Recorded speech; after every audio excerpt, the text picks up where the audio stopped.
जय माता दी। विवाह में कुंडली मिलाते हैं हम लोग, तो सबसे पहले विचार करते हैं कि लड़की मांगलिक है या शादी, लड़का मांगलिक है या सादा। इसको कुज जोग भी कहते हैं।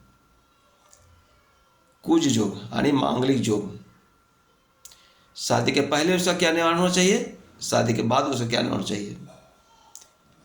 तो यदि किसी कुंडली में मंगल चतुर्थ लग्न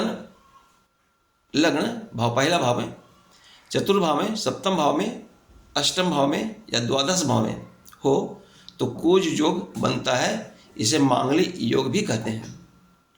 जिस स्त्री या पुरुष की कुंडली में कुज दोष हो उनका वैवाहिक जीवन कष्टप्रद रहता है, बिल्कुल रहता है।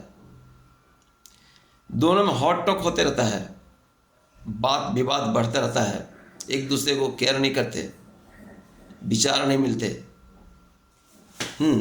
और जीवन नरक बन जाता है। कभी कभी कभी कोई स्थिति बहुत विकट हो जाती है, अपना जान लेने पर उतार हो जाते हैं,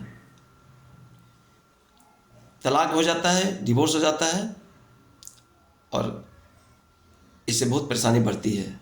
इसलिए विवाह से पूर्व भावी वर वधू की कुंडली मिलाना आवश्यक है। ये दोनों की कुंडली में मांगलिक दोष है तो ही विवाह किया जाना चाहिए। दोनों कुंडली मांगलिक दोष होना चाहिए, एक कुंडली नहीं। या कोई ग्रह से कटने का भी योग है, इसलिए योग ब्राह्मण देख इसे बता सकते हैं कि मांगलिक दोष निवारण इस कुंडली में है या नहीं। कुंडली में भी निवारण होता है। मंगल जिन जिन ग्रहों से बैठकर मांगलिक दोष बनता है, वहाँ यदि कोई पापक ग्रह शनि राहु बैठ जाए तो मांगलिक दोष में कमी आती है। इस तरह और भी दृष्टि पड़ने से या कुछ और भी देखने से मांगलिक दोष कम हो जाता है, परसेंटेज कम होता है। 25%, 50%, 30%, 36%, 40% कम होता है, लेकिन निवारण करना ही चाहिए उसका। विवाह होने के बाद इस योग का पता चलता है तो बड़ा कष्ट होता है।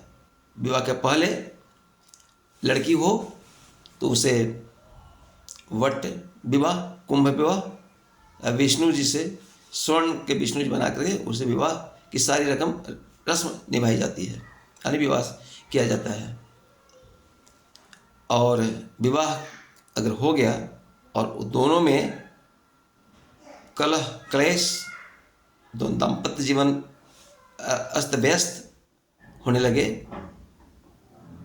अब पता चले कि दोनों को मांगलिक है, तो पीपल और वट वृक्ष में नियमित जल अर्पित करें, मंगल के जाप को पूजा करवाएं, प्रतिदिन हनुमान चालीसा पाठ करें, और दोनों को पुनः आपस में उसी दंपत्ति को विवाह की सारी रस्म निभानी चाहिए। यानी किसी योग्य ब्राह्मण से पुनः विवाह का सारी रस्म अदायगी करनी चाहिए।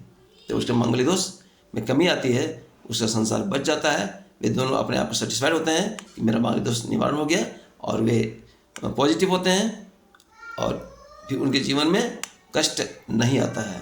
जय माता दी, जय माता दी।